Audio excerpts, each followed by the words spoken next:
So you guys might have heard of phrases such as weed, 420, sticky icky, ganja, bud, kush, and probably some other ones too.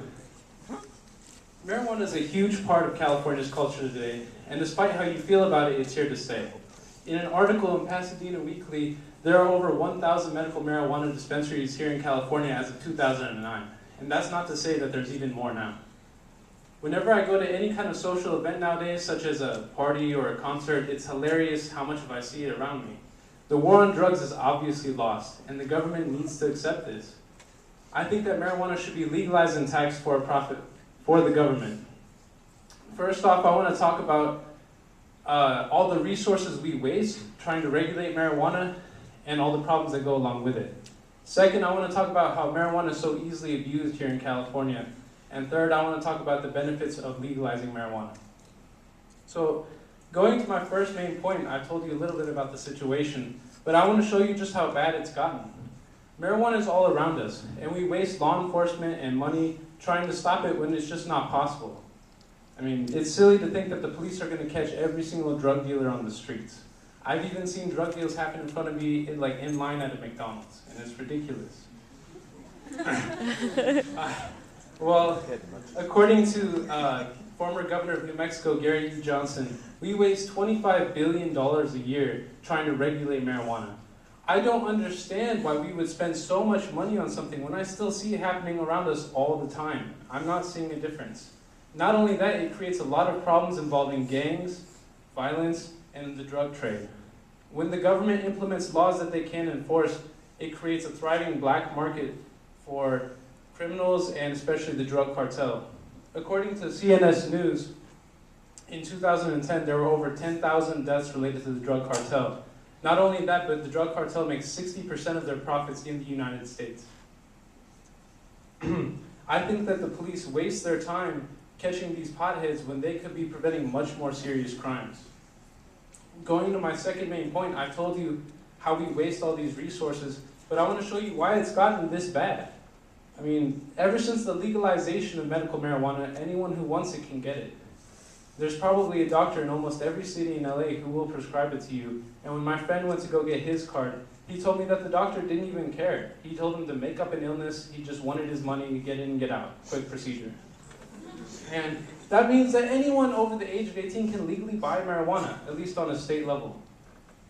And according to Lisa Leff of the Associated Press, there's estimated to be about 600,000 medical marijuana patients here in California as of 2012. And that's a lot of patients. And I'm not saying that medical marijuana is the cause of the problem. The cause of the problem is the fact that it's so easy for people to buy marijuana and illegally sell it to other people. If you have a medical card, you can actually legally grow your own plants in your house. And you can also legally sell it to a dispensary. But the problem is there's so many people who grow their own plants, and there's so many dispensaries that it's impossible for the police to regulate. What's to stop someone from just growing their own plants and then selling them on the street, making a huge profit? And a lot of these dispensaries operate illegally because they don't require you to actually have a medical marijuana card to sell to you. And even though the police try to raid these illegal drug dealers and dispensaries, there's so many of them, and more of them pop up all the time, that it's impossible to regulate.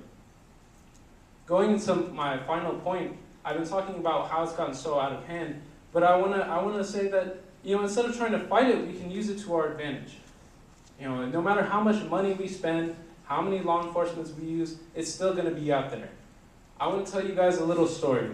Back in 1920, the police outlawed the distribution and consumption of alcohol. And this was also known as the Prohibition. And for 13 years, criminals and gangsters took advantage of this and sold alcohol illegally all over the nation and made a huge profit from it. And despite the government's best efforts, alcohol was still readily available all over the country. And after a lot of wasted time and money, the government finally made it legal again. And as a result, they made a profit from the sales tax they put on it, and they also saw a drop in crime. So what can we learn from this? That instead of trying to fight it, we can use it to our advantage. We would see the drug cartel would take a huge blow to their operation, crime would go down, and the government could stand to make a large profit from it. According to Stephen Easton of the Fraser Institute, in 2010, he said that if we tax marijuana the same way we tax cigarettes, we could stand to make anywhere from $40 billion to $100 billion. And that's no chump change, that's a lot of money.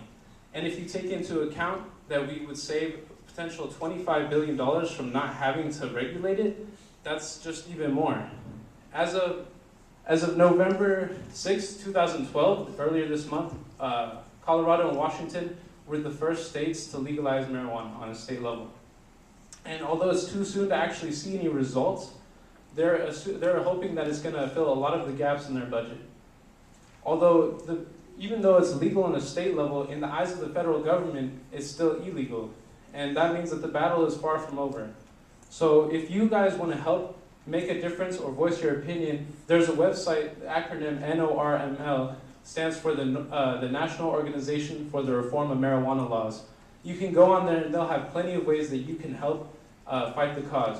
You can donate to the organization, you can petition to your elected officials, and that will make a huge difference. And they also have rallies on there with dates that you can go join and help out the cause. So I've told you what I think should be done about this problem, so there's not much left to say. In conclusion, I think that medical marijuana should be legalized and used for a profit for the government. We're wasting money trying to fix something we can't, and the longer we wait, the longer it's going to keep getting out of hand. We should, whether you're a fan of marijuana or not, it's here to stay. And there's a saying the government can learn from. If you can't beat them, join them. I thank you guys for listening to my presentation. I hope you enjoyed it.